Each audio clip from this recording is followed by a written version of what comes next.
Hey guys, in today's episode, I'll be showing you the ways in order to fix when you can't upload videos on YouTube. If your upload seems stuck or is taking a long time, it may be due to the following. That is, the first thing, the file type and the size matters a lot. If the file type and the size is not according to the proportions, make sure to check your file size and make sure to upload it one more time. And your video's file type and video format changes in size. And one of the major issue might be your slow internet connection or unstable internet connection. Search internet speed test on Google to check your internet connection.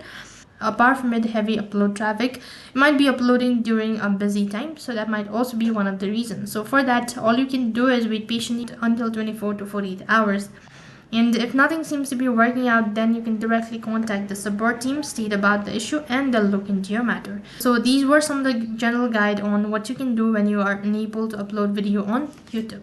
That's it for this video. I hope the video was helpful. Make sure to like, share, and subscribe to our channel. Thank you for watching. See you in the next video.